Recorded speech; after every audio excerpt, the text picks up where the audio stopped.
I saw the ring of condensation first, an oval of damp on our laminate counter, the ghost of a glass that shouldn't have been there at midnight. The apartment was quiet in that way that isn't silence, but a pressure, a held breath. I stood in the kitchen with the fridge humming at my knees and imagined the shape of her hand lifting the glass. Imagined the tilt of her head as she checked her lipstick in the microwave door. Imagined the sound of her boots moving across our small life and out the door. It takes exactly 18 minutes to walk from our place to the bar on Mississippi, 24 if you're wearing the wrong shoes. She'd left at 7:36 p.m. and sent me the text with the usual bravado. If I'm not home by 10, assume I joined a cult. By 12:03 a.m., that joke quit being funny. By 12:19, her dot on my phone map froze 2 blocks south of the bar and then vanished outright, like someone wiped their thumb over my screen and smudged her out. I told myself it was a battery. I told myself it was nothing. I told myself not to open the tracking app we'd only activated twice for safety and once for a lost phone. I opened it anyway. Last ping, it said, 9:48 p.m., N. Albina Ave. I poured out the warm water still bleeding into the ring she'd left behind and put the empty glass upside down in the dish rack like I was shelving the shape of her. By 12:43 a.m., I had my keys in my hand and the stupid hoodie she said made me look like I was always about to apologize. I locked the door and told the night I was coming. I told myself I would find her. I told the city I'd count every step. At 2:04 a.m., I found the cuff of her jacket tucked behind the bike rack outside the bar, snagged on a staple of rust, and I knew the night had swallowed more than her shadow. The fabric held a scent of orange blossom from the dryer sheets she preferred, as if the laundry and the dark were wrestling for ownership of what was left. The knot in my stomach tightened to a single word I didn't say out loud: missing. I picked at the staple with my nails until a crescent of metal bit me and my blood smeared her cuff like a signature. I would not go home without her. I would go anywhere she had gone. I would follow the ghost of a glass and a dot on a screen until one of them turned back into a person. The first police officer took my statement with a blank face and a careful voice that said he'd heard every version of this before. He told me adults are allowed to vanish. I told him that wasn't what happened. He gave me a card with a number that would go to voicemail in the morning and suggested I try calling hospitals. I stared at his uniform until the blue of it reached into my eyes and made the world feel cold.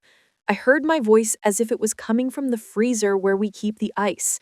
I said, "She doesn't vanish. She wants to be found."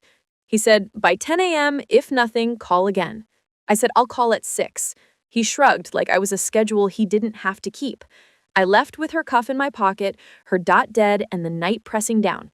When I reached my car, there was a napkin under the wiper with a single word scrawled in all caps, Ben. I knew his name from her mouth. I'd heard it last night in the kitchen, tossed like a coin. Heads, charming, tails, too perfect. I held the napkin between my fingers as if there might be heat from a hand still clinging to it. The letters were cramped enough to look impatient. I slid into my seat, locked the doors by habit I finally respected, and opened the app where she had met him. The city outside lifted its head for the first birds. The sky started to gray. At 5:11 a.m., I swiped once, twice, and there he was. If I'd slept, I wouldn't have noticed the tiny change in his profile, the kind of change you'd only catch if you were trying to count heartbeats on a screen. But I hadn't slept, and I caught it, and the knowledge made the back of my neck go hot.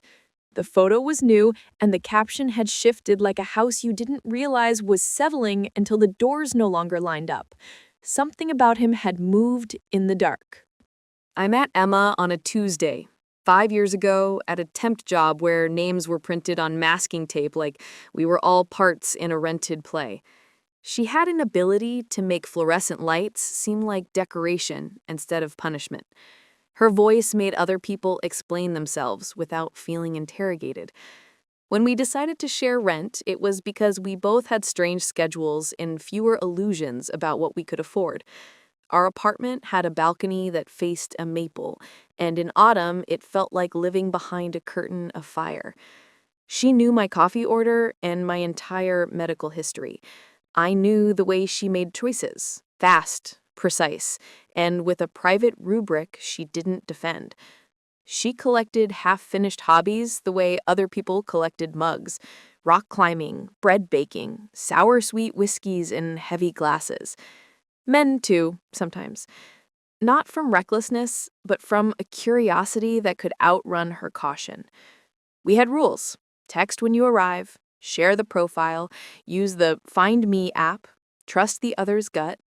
We kept each other tethered to a city that loved to ask if you'd thought this through. 2 months ago, I ended something that had stretched thin. She didn't say, "I told you so," even though she had. She was better at beginnings than endings, except when it came to me, then she was a clean, sharp blade cutting me free. So when she sent the screen recording of his profile, Ben, 31, build things, fix things, ask good questions, I rolled my eyes. But her smile was steadier than usual. "He's not a bro with a tool belt," she said, and I heard the head she was building. If I hate him, it's because he looks like a type, not because he's doing the things types do. I checked his photos like a bouncer for a heart. Handsome in that utility catalog way. Flannel with a zip vest in one, neutral kitchen with a mocha pot in another, a black and white of his hands on a bike chain, grease like eyeliner. The captions were shorter than hers. Kitchen experiments, fall miles, fixing what's broken. His smile had a crease at one corner that made him look like he found the world slightly funny. I told her to pick a crowded bar, the kind with a bartender who looks like they've seen it all and will see you seeing it. We chose the one on Mississippi with the blue neon sign and a chalkboard that always had at least one joke on it that landed. She didn't pretend she was going for a serious future. She never did. But she wore the suede jacket that makes strangers talk to her and the boots that convince her she's safe because they're heavy. She pushed her hair back like a curtain and said, "I'll be back by 10. She picked up the glass and left the ring on the counter like a stamp, which is why the ring felt like a promise she'd kept until someone made her break it. Everything you need to find a person is both more and less than you think. I had her shoes and the way she laughed, the brand of gum she chewed when she was nervous, the exact timing of the elevator doors when they opened to our floor. I didn't have the part where she walked out and didn't walk back in. I retraced. The bar at opening smelled like citrus and a memory of last night's spill. The bartender with the buzz hair recognized me by association. Emma had that effect. Interaction as breadcrumb. I asked for water because I wasn't here to be soft around the edges. The bartender's eyes flicked to my hands like all-night workers look for tremors. I said Emma's name. I said last night. The bartender leaned in a fraction. She came in at 8, they said. Met him at the left corner of the bar. He did the lean like this. They tilted bare shoulder. She did the laugh. Their mouth softened. It looked good if you want to know. Calm. How late? They closed the tab at 9:15. Cash. Who does cash? People who want to tip without math. People who want to leave no trail. People who like the feel of money. He left the bills under the coaster. She left a napkin folded into a small square. Then, they stood near the door for a bit. He put his hands in his pockets. She kept hers out. They walked south. No cameras inside that pointed in a direction that would matter. Outside, a dome of black plastic with a fake red light that always blinked. I took a photo of the door anyway, as if the air around it would give me something when I warmed it on my screen later.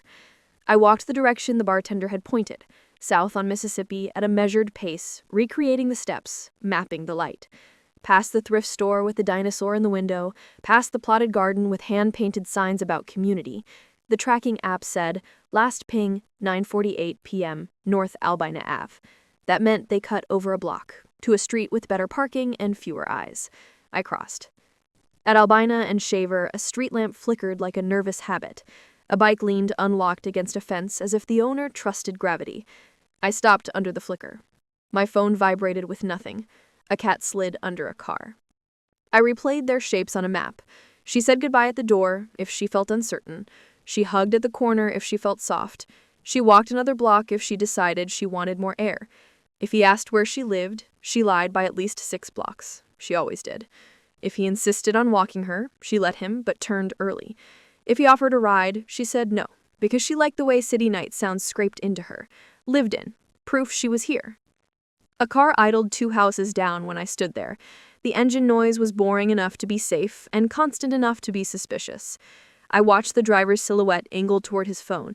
He glanced up and caught my shape and didn't wave. I waited a beat too long to look away. He pulled off slow, then faster, then gone. On the sidewalk, near the grass line, something glinted in a slit of light like a cheap jewel. I picked it up. A safety pin, bent open. I could see Emma's hands, quick and neat, safety pinning the inside hem of that suede jacket where the lining kept drooping. She'd complain about how she needed to take it to a tailor and forget as soon as someone laughed at her joke. I pressed the pin into my thumb and felt the glass of the night thin by a millimeter. At 10:02 a.m., I sat in my car and wrote down everything like I was being graded. 8 a.m. arrival, 9:15 cash, 9:20 door, 9:48 Albina. Suede jacket hempin, male hands in pocket leaner, name Ben. The napkin under my wiper, Ben, looked like a dare I hadn't understood yet. When you don't know what else to do, you make a list and pretend the list is a rope. You pull hand over hand and promise yourself you won't examine how thin it is until you're across. Back in the car, I opened the app again. His profile sat in my favorites because Emma had sent it, and we starred what we might need later the way people used to dog-ear books. Ben, 31. The first photo, flannel and morning light. The second, the bike chain. The third, a kitchen missing anything that tells stories. He'd added a fourth since last night. A trail photo, hood up, trees behind him like vertical secrets. The caption had changed from fixing what's broken to out early, phones off. I scrolled down to his prompts. I know the best dim sum spot in town. Same. I'll fall for you if you make me laugh. Same. We'll get along if you like good questions. The period was gone. A small thing. A nothing. But people who controlled their punctuation wanted you to know they controlled everything else. Changes meant movement. Movement meant now. I checked his settings the way you might check a locked door.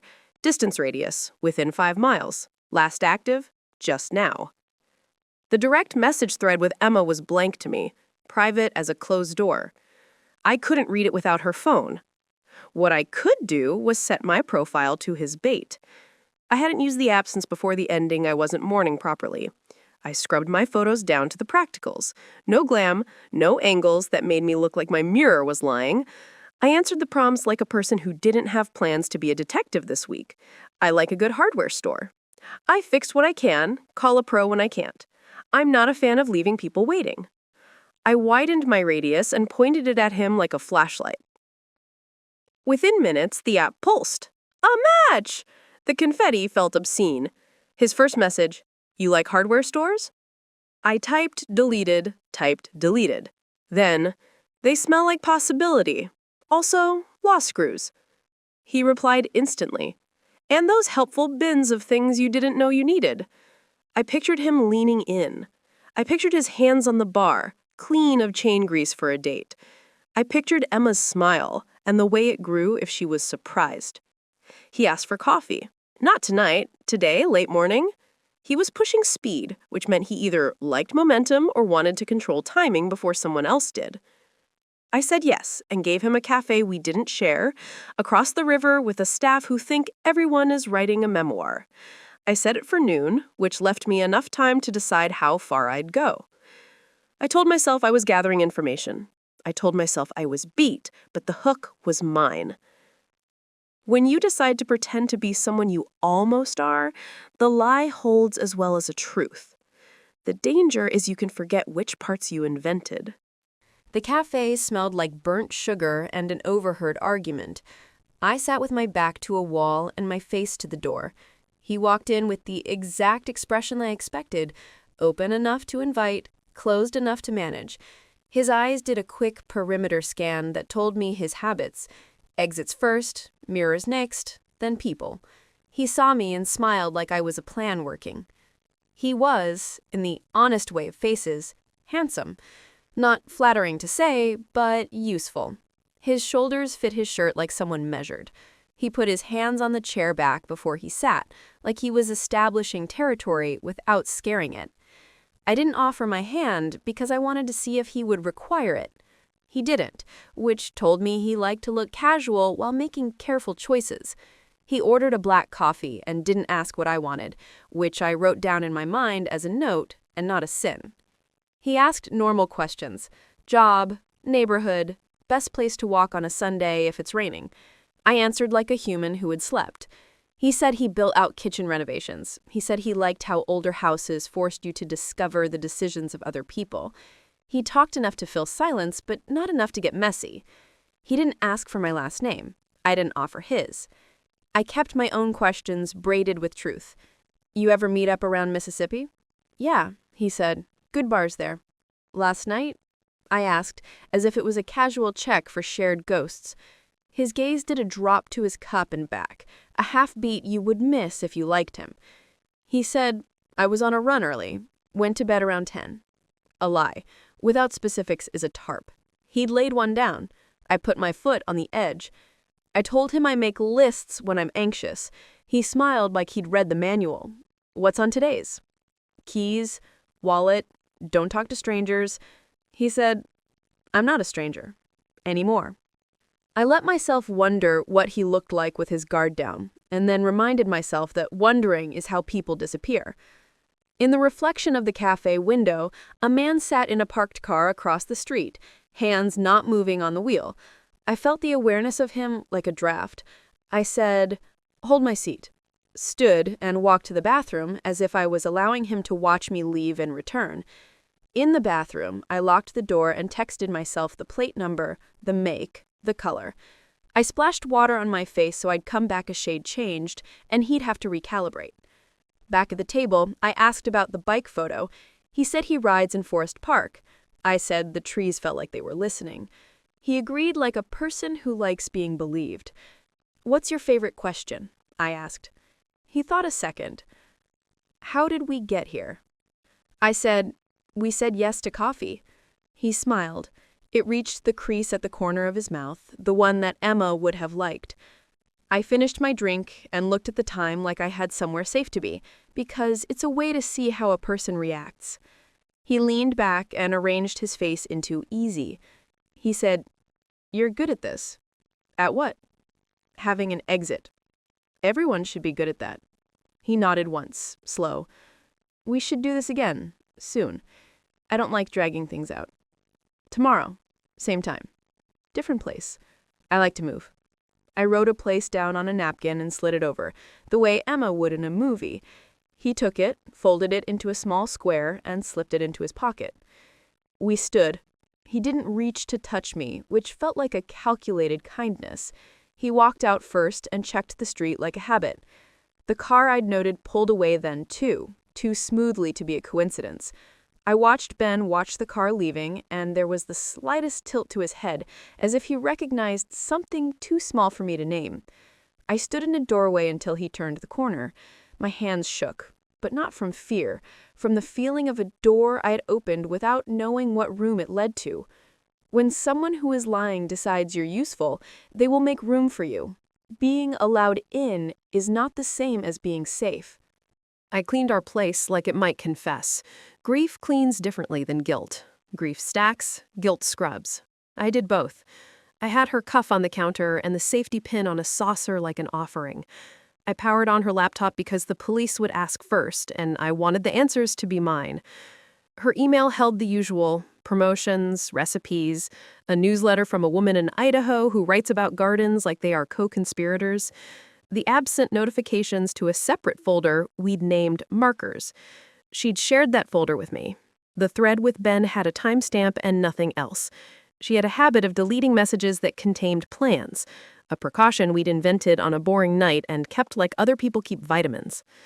But there was a PDF, a menu from the bar, which she often bookmarked when she didn't want to misorder whiskey. On her desk, her notebook lay open to a page with 2 columns. On the left, red flags. On the right, overruled by. Emma believed in documenting second chances like a scientist. She had written, cash only, and then across from it, maybe he's generous. She'd written, "Walked me to Albina but stopped by the light, didn't ask to know where I live," and across from it, "Respects privacy," or wants plausible deniability. Her handwriting thinned where she questioned herself. The last line read, "Asked if I ever share locations with friends." No counterpoint. Under the notebook, her spare phone, the one she used to test things, buzzed with a low battery whine. I plugged it in. It had the same Find Me app. I logged into my account and saw my dot and her dot still void. The app's backend had a function you could access on a desktop, last cell towers pinged, a setting we'd found on a forum and saved like a key. I opened it. Her last 3 pings formed a crooked line: the bar, Albina, and then a place 2 miles east on a block with auto shops and one-story offices that all looked temporarily permanent. Time, 10:03 p.m. I wrote the address on a sticky note and stuck it to my wrist like a bracelet. Before I left, I opened the shallow drawer where we kept the things we didn't want to need: a personal alarm shaped like a smooth pebble, a small canister of pepper spray, a copy of my ID. I took the pebble because noise can be a rope, and the spray because courage is not idiocy. I stood at our door with my keys and looked at the ring she'd left on the counter. The glass was dry now. All the ghosts evaporate eventually, unless you learn to look for the trace they leave behind. People assume the worst thing is the not knowing. The worst thing is knowing the shape of a thing and having to act like you don't so the world will help you. The block on NE 21st looked like a place where things got taken apart and put back together just well enough to keep moving. 3 bays open to a street that never looked all the way awake. 2 men smoking near a dented dumpster. A chain-link fence that held no secrets, except the ones everyone could see. Her last ping had landed here, and then quit. I parked 1 block over and walked in wide loops first, because being obvious is a way to make obvious people come to you. The smokers watched me as if I might be selling something. I walked the alley like I was looking for a sign. Halfway down, there was a door with no name and a keypad, painted the kind of gray that pretends to be ignored. A sticker above the keypad read, "North Shop," in tiny type. I took a photo and kept walking as if I'd only wanted shade. My heart ran faster than the rest of me. Across the street, a nail salon that doubled as a neighborhood switchboard advertised same-day appointments. I went in for the air conditioning and sat without a service so I could talk without asking too much. The woman at the desk told me her nephew was getting married in August and said she liked my shoes. I said I liked her plants. She laughed and said they liked each other. I asked if the block was always quiet at night. She made a face. "Quiet and loud," she said. "Engines sometimes, boys showing off. Night deliveries too. Metal, big crates." "What about the building with the keypad?" "New boys, 2 months. Quiet. Always moving things, boxes or machines." "What kind of boys?" She shrugged. "Work boys. Not trouble boys. But they don't like questions." At the corner, a camera angled down from the roofline of a neighboring shop, the kind businesses installed to convince themselves fate can be rewound. I asked inside if anyone ever checked the footage. The manager said the system backed up to a cloud the owner never learned to access. He let me copy last night's files onto my thumb drive because I bought a pack of air fresheners and looked like someone's older sister. Back in the car, I watched the footage on my laptop with the volume off, eyes scanning the grayscale feed like a librarian of movements. At 9:51 p.m., a sedan paused at the curb near the gray door. At 9:53, a man and a woman walked into frame. The woman's hair and jacket were Emma's. The man's shoulders were Ben's. They stopped at the door. He typed a code with muscle memory. At 9:54, the door opened. She looked up once, toward the camera, not seeking help, just noting the world because she always did. They stepped inside, and the door sealed them into flat gray. At 10:27, the door opened again. He walked out alone. He looked both directions and walked north without hurry. 2 minutes later, a different car pulled to the curb. Dark. Taller. The door opened. 2 shapes moved inside like intentions with footfalls. At 10:35, the door opened again, and 2 men carried a crate on a dolly, front and back. No woman. The crate was too heavy for assumptions. They rolled it into the van. The door paused, then closed. The van faced west and left frame. The camera watched nothing for a very long time. I rewound the moment she looked up. I zoomed until her face broke into pixel blocks that still made a person. I put my finger on the screen like touch could pull her forward. If you're not the kind of person who breaks into buildings, you don't realize how easy it is to act like someone who belongs. The trick is to carry the right thing and look irritated at a delay. I didn't have the code. I had the keypad. I had a narrow window between lunchtime and afternoon when the block got drowsy. I bought a large flat box from the nearby office supply store, the kind that suggests printing, the kind that gives you a reason to hold something with both hands. I put on sunglasses and a look like I'd been held up too long by a printer jam. At the door, I shifted the box, sighed, and glanced around like someone late for a deadline. The door opened from the inside as if I'd rung, but I hadn't. A man with a beard and a high forehead rolled out a cart with coiled cables. He didn't look at my face. He looked at the box because he needed space for his cart. I slipped past him with a nod like we'd done this 1,000 times. The air inside smelled like new paint and cardboard. A large room with shelves, a second room with tables, a smaller room with a door that required a different code. I stood still for 3 seconds to map the exits and the people. 2 men at a table assembling something that looked like a camera mount, 1 woman in the back on a laptop. No one wearing a name tag. Everyone dressed like you could lift a decent weight, but nothing dramatic. I carried my box like I knew where to go and found a corridor with a restroom sign. If you walk with a purpose and don't skitter, you live longer. In the restroom, I locked the door and sat on the closed toilet lid to let my heart catch up. I texted myself the details like a running transcript. Then I checked the window. Too small, painted shut. I splashed water again because ritual holds nerves together. Back in the corridor, I held the box and pretended to look for a room number. A man appeared at the far end and asked if I needed help, with a face that said he didn't care if I did. "Drop off," I said. "Where's receiving?" "Out front," he said, pointing at the door I had come through. "I got sent around," I said, making my face look bored. He rolled his eyes in a way that said, "The world is incompetent and we too are the only survivors." Then he walked past. When he did, he passed me a smell that meant he'd been near paint thinner. Details matter until they don't. The smaller door with the separate keypad had a thin layer of dust on the top edge, like it didn't open for everyone. I couldn't guess a code, not with time I didn't have. But next to it, the wall held a slim stainless panel with a black oval window, the kind that hides an RFID reader for a key fob. I didn't have a fob. But people who work with fobs get lazy about where they set them. The woman at the back laptop had one clipped to her belt. The 2 men at the table had each one on lanyards. The man with the cart had his in a pocket because he touched it as he went out and in without looking. I walked back to the front, set my box on a free shelf, and fumbled for my phone like I'd gotten a text that would change everything. The woman glanced up, then back to her screen. When her eyes returned to me, they scanned for context. I gave her the expression of someone who'd just been told to get an item number. She returned to her laptop. I waited for the cartman to return. He did, humming something tuneless. I timed the door press and stepped behind him, dropped my pen, and let it roll toward his foot. He paused, reflexive courtesy. I crouched to retrieve it, and as I rose, my hand brushed the fabric near his pocket, just enough to push the fob further out. The next pass, I let my fingers catch the clip. When he angled to the cart again, the weight was in my palm. I moved fast, not sprinting, not skulking, just efficient. At the stainless panel, I pressed the fob. The door clicked like permission. I slipped inside and let the door latch quietly. The room was colder. Shelves held sturdy black cases, the kind professionals trust. A table against the wall had a neat array, a label maker, zip ties, a stack of forms with blanks for serial numbers.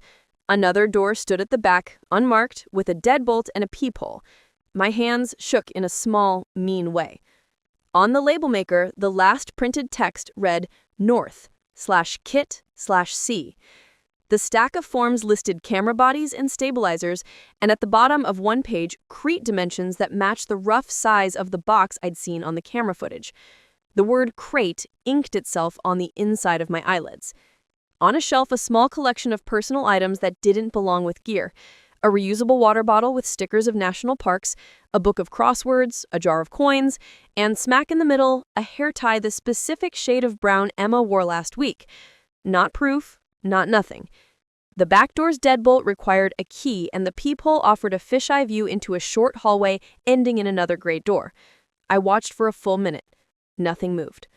I took photos of everything. I returned the fob to the cartman's pocket as he passed, with a breath that felt like stealing oxygen back from a closed room. Then I left the way I came, box in hand, out the front door into light that felt like a real thing. Curiosity will kill you. Preparation might get you back in time to write about it. The difference between the two is a list and the willingness to run if your list fails you.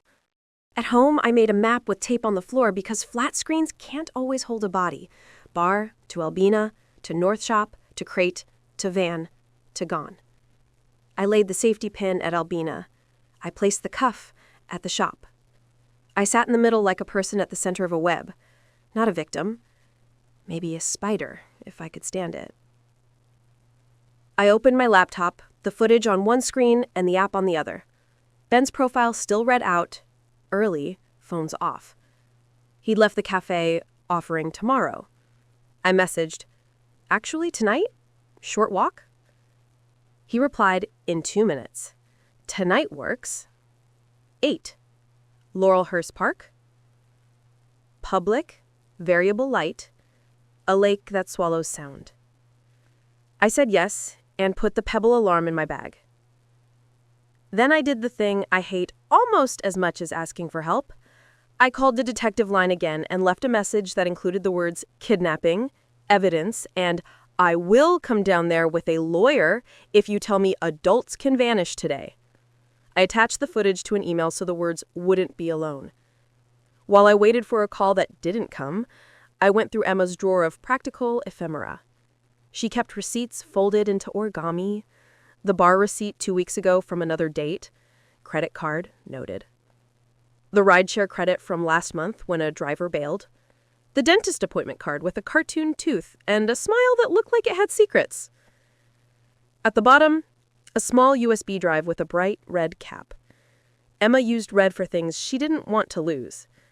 I plugged it into my laptop and found a folder named If I Go Missing, because we'd laughed about making one after listening to a podcast that convinced us we weren't paranoid, just prepared. The folder contained a list of her accounts with notes like, don't judge the passwords, a photo of her tattoo with a ruler next to it for scale, a screenshot of her location settings, and a file named Pattern. I opened it. It was a spreadsheet. Columns with names of dates, places they met, what he said he did, small oddities she noticed, whether she would see them again. She tracked red flags like a gamer tracks achievements. In the last row, under Ben, she'd written cash, code door, north, asked if I share locations, something about his hands. No oil under nails, but he fixed a bike in his photo. Maybe he wears gloves, or maybe he wants to look like a fixer without the mess. Under would see again, she'd left it blank. There was also a voice memo saved under last thought before I go. I clicked play and heard her voice in my headphones, steady and amused. If you're hearing this, I either forgot to delete this or something went sideways. If it's the latter, I want it on record that I didn't ignore my gut. I just chose curiosity over fear and assumed my systems would save me. If it's Ben, then he thinks about order a lot. He prefers doors to alleys. He likes a system that makes him look helpful. If he ever says, "How did we get here?" he means he's measuring who's controlling the story. You're better at endings than I am. Make one he doesn't like. I took the headphones off because the sound of her inside my head made my legs feel hollow. People think plans keep you safe. Plans just make your choices easier when you're scared. The safety is in being willing to become someone who can do the next thing. At 7:50 p.m., Laurelhurst Park looked like a postcard that forgot about shadows. Joggers, dog walkers, couples on benches, kids feeding ducks like they were making a deal. I walked the loop once and noted the pacing. Lights near the bathrooms, dark near the northeast path, best sightlines near the bridge. I chose the bench that gave me water on one side and open field on the other. He arrived at 8 sharp. Punctuality can mean politeness or control. I was treating it like the second. He sat at the far end of the bench first, then adjusted to the middle. I stayed near the edge so my legs could run without negotiating with each other. We talked about surface things, how the city felt like it kept trying on personalities, how the air held that late summer thickness Portland gets when it pretends it's somewhere else. He asked about my day. I said I'd cleaned and found a list I'd forgotten I made. He laughed. He said he liked a woman who could make systems. I watched his hands when he talked. No nervous tells. He wore a watch that wasn't expensive but was reliable. "Want to walk?" he asked. "Sure," I said, and stood so my muscles didn't have to stutter when they got surprised. We took the path by the lake. He kept half a step ahead like a person who knows where they're going. At the northeast curve where the trees made a canopy and the lights turned into a suggestion, he slowed. "I have something to show you," he said, and the words weren't sinister if you were someone else. "What is it?" "A shortcut," he said, gesturing toward a not-quite-beaten path that leads toward 33rd. It wasn't a short putt. It was a narrow stretch that put you behind a hill. "Later," I said, and stopped, making him turn to face me in open space. He tilted his head. "You don't trust shortcuts?" "I don't trust anything that requires me to be smaller." He nodded slowly. "You're careful." "I'm alive." "Did you go running last night?" He smiled without the crease reaching. "I told you, I'm a morning person." "You met a friend?" "I like to read at night." "You ever read in a shop on any 21st called North?" His eyes didn't change. His jawline did, a small flex like he'd found a stone in his mouth. "North what?" "Just North," I said. "Gray door, keypad. Crate's big enough for a person's life if you fold it." He shifted his feet, weight moving to his toes, ready for something. "Are you a cop?" "No. I'm the friend people call when they don't want cops yet."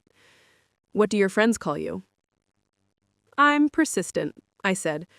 "What do yours call you?" He smiled again, performed it. "Useful." "Did you walk a woman to a door last night and leave without her?" He looked past me at the water. A couple laughed at nothing. Somewhere a dog barked at a squirrel and lost. He took a breath like he was calibrating. "Look," he said low, "I'm not sure what you think you saw. I saw enough to find the rest. You went in with her. You came out alone. Then 2 men loaded a crate. It left for the west side. You're very certain for a person with partials. I have the footage. And I have her systems. She tracked you into a column where she writes things she wants to understand. You asked if she shared her location. That's what men ask when they want to know who else is in the room."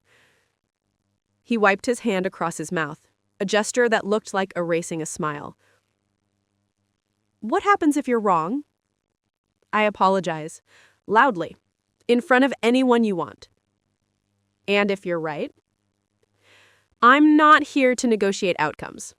I'm here to tell you I will not stop. I will walk into every door you have a code for. I will take apart your quiet rooms. If she's hurt, I will burn down the administrative version of your life." He inhaled like he was smelling the air for a fire. "You don't seem like a person who likes arson." "I like results," I said. He looked at the path again. His right hand dipped into his pocket and came out empty, a feint. He took a step toward me, then stopped, then stepped back. "You're not going to the police," he said, not a question. "I sent them what I have." Truth like a lever. "They'll take a while." "I won't." He understood something then. I saw it move across his face like a shadow. He nodded once. "If you're going to keep playing detective, you should know which story you're in." "That's your favorite question. How did we get here?" He smiled with the crease. "Maybe I like narratives." He turned, started walking, slower than before. I stayed where I was because predators like pursuit. He didn't check if I followed. He didn't need to. He knew I would. Eventually. Or we'd meet again because he was planning it. I watched him go until the path swallowed his shape and gave me back my reflection in the lake. I pressed the pebble alarm in my pocket just enough to feel its seams. I didn't press hard enough to scream. He didn't deny. He didn't confess. He did what men like him do best. Invite you into a maze he designed and ask you if you want to see the center. At midnight, my email pinged with an address. No subject, no body, just a line. NW Front Ave, loading dock 7, 1:30 a.m. I could claim a dozen theories for who sent it. Ben trying to control the play, someone in North Shop with a conscience, and algorithm accidentally spitting out a log. The truth was less cinematic. Sometimes you agitate the world until a piece of it shakes loose. I wasn't naive enough to think it wasn't a trap. I wasn't naive enough to think I had another choice that let me live with myself. Front Avenue at that hour smells like water and metal and a history of money. The docks hold their breath like choir boys waiting for the note. I parked in the lot that collects night shift cars and counted. 1 security truck, 2 beaters with overnight parking permits, a dark van without plate lights. Dock 7 had a light above it that flickered twice every 10 seconds. I waited until the flicker lined up with my nerves and moved. My shoes made sounds too loud for my plan. I walked anyway. The gray door here had no keypad, just a handle and a willingness to open if you pushed on it like you belonged. I pushed, it let me through into a hallway that felt like a throat. I followed the hum of refrigerators until I found a room with crates. Some open and honest, labeled with appliance brands. Some closed and gray, metal clamps tight like secrets.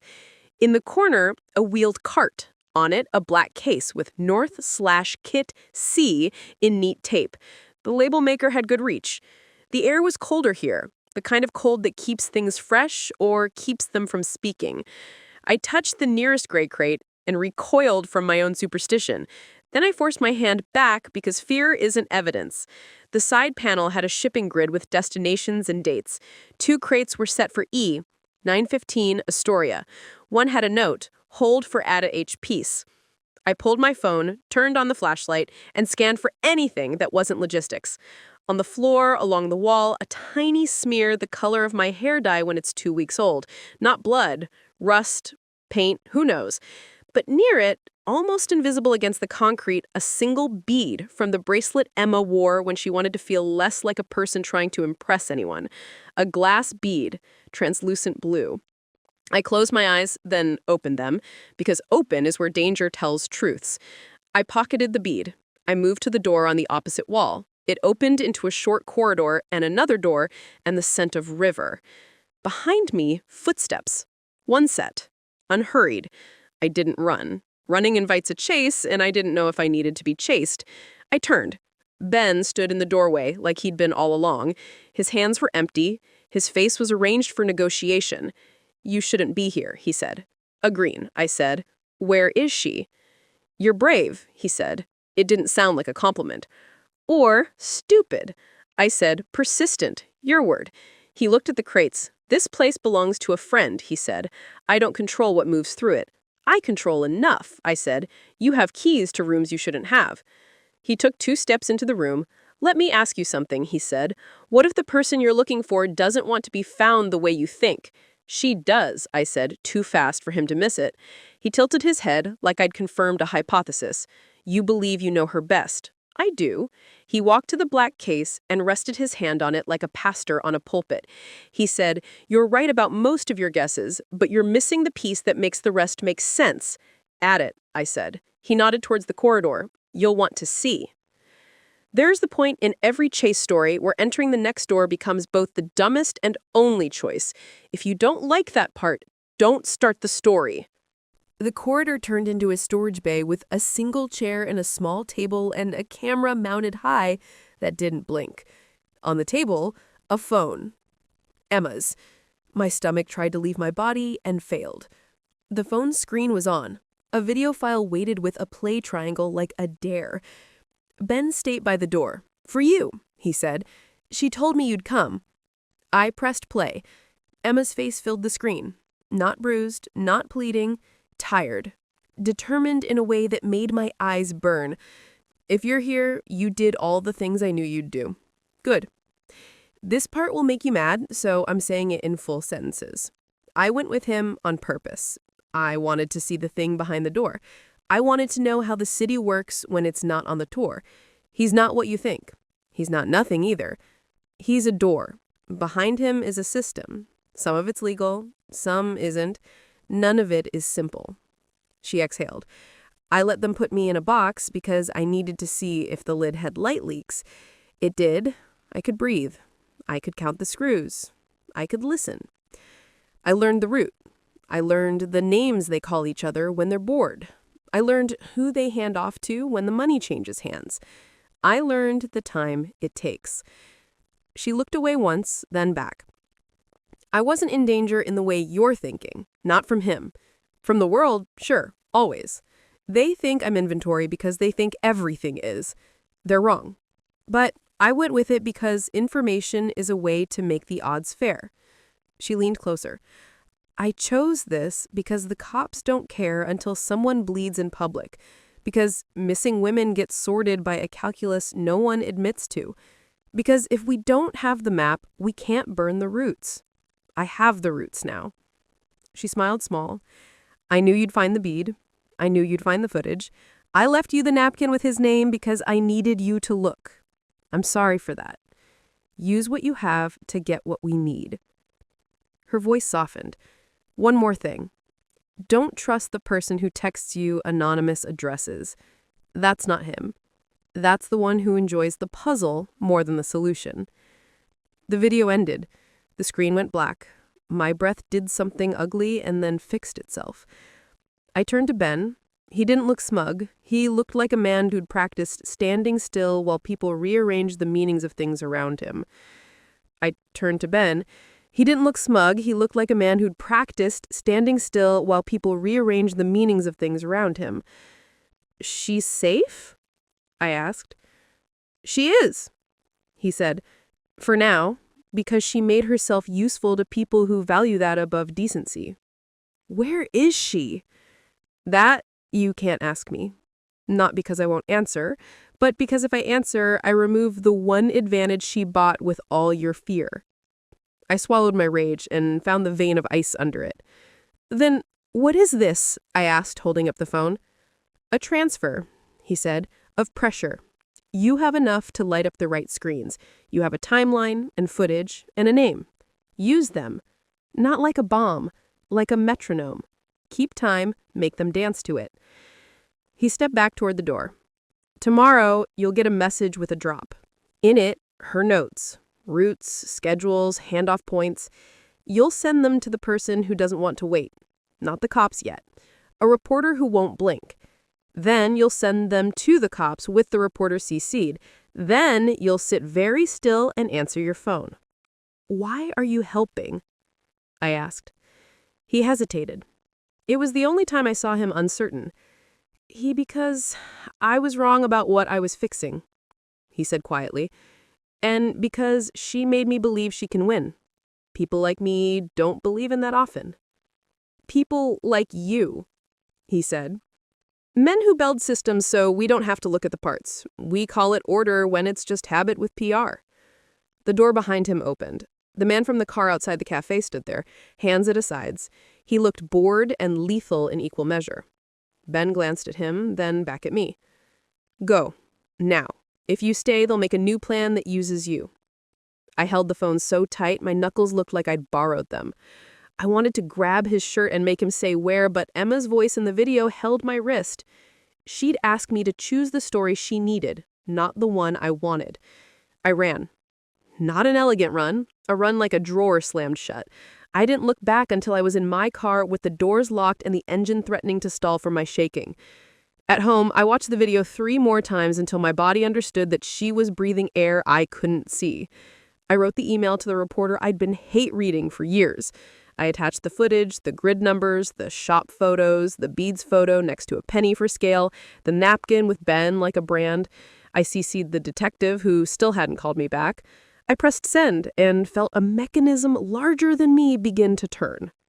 At sunrise, a new email arrived. Drop 1. An address, a time, no signature. I went because she told me not to trust the sender, but she also told me what to do with what I'd find. In a hollow under the footbridge at Oaks Bottom, taped to the underside like an old cigarette ad, a manila envelope weighted with my name in block letters that weren't hers or his. Inside, photos of crates being loaded at 3 docks, a sketch of a route with arrows and times, a list of first names next to their preferred coffee orders, and asterisks next to the ones who carried guns. At the bottom, a sticky note in her handwriting, "This is enough to make them slow down." Slow is how they get seen. By noon, the reporter had called, voice caffeinated with outrage. By 2, the detective had called, voice flattened by protocol, but tighter than yesterday. By 4, the bar on Mississippi had a cop leaning on its wall like a movie. By 6, the North Shop's gray door swung open for people in vests who wore their authority like a tool belt. By midnight, my phone lit with a number I didn't recognize. I answered like I always had in the before times, and her voice said my name like it was a cup of water after a run. "I told you you're better at endings," Emma said. "Come get me." She gave me a corner, not a building. She gave me a time, not a now. Because she still didn't want to make anything easy to cut from context. I drove with every muscle listening. She stood under a streetlight wearing a new jacket that didn't have a safety pin in the hem. Her hair was different because she'd cut it herself in a mirror that swung. Her face was the same. We didn't hug like a movie. We walked to the car like people who know they need a door closed before their bodies will believe it's over. In the apartment, the ring on the counter was gone because I'd scrubbed it away. We stood in the kitchen without glasses and drank water from the tap like kids after a game. I watched her throat work. She watched my hands shake. "What happens now?" I asked. "Now we make a map the city can't ignore." "And him?" I asked. "He thinks he's a hinge. He is, for now. Hinges wear out." We sat on the floor with the tape map around us and added new lines. We drew routes from the docks to the warehouses, arrows to the shops that looked legitimate until you knew. We added names that sounded like noise and turned them into letters. At 2 a.m., I folded the safety pin closed and clipped it to the corner of the map like a promise. Emma smiled at the gesture and didn't make it sentimental. When the knock came at 2:17, we didn't startle. We looked at each other like players who had trained for the overtime. I stood and went to the door and checked the peephole because ritual keeps you alive. A woman stood there, alone, with a press badge and a tired face. The reporter. She held up her phone with an email on the screen. Subject line, "We're running it in the morning." She didn't ask to come in. She said, "One question, off the record until you tell me otherwise." I opened the door because I wanted the question and because I knew the answer was going to be before I heard it. "How did you get here?" she asked. I looked at Emma. Emma looked at the map. "We said yes to the right fear," I said. The reporter nodded like that was not the worst thesis she'd heard. She left us with the door closed and the night outside making its own inventory. I put the bead on the counter next to the upside-down glass. The blue looked deeper in our kitchen light, like it was learning how to be a color again. I put my hand over it, then took my hand away. We went to sleep on the couch because no bed could hold how awake we were. Morning came, with sirens and a text from an unknown, "This isn't over." I texted back, "I know, neither am I." I stood on the balcony behind the maple curtain and listened to the city talking to itself. Somewhere, doors were being opened, and for once it wasn't just so boys could carry crates. I picked up the safety pin again and imagined a hinge. Hinges wear out. Hinges also hold doors in place long enough to change what they open onto. I pinned the corner of our map to the wall. "I know where the next door is, and this time I'm the one holding the key."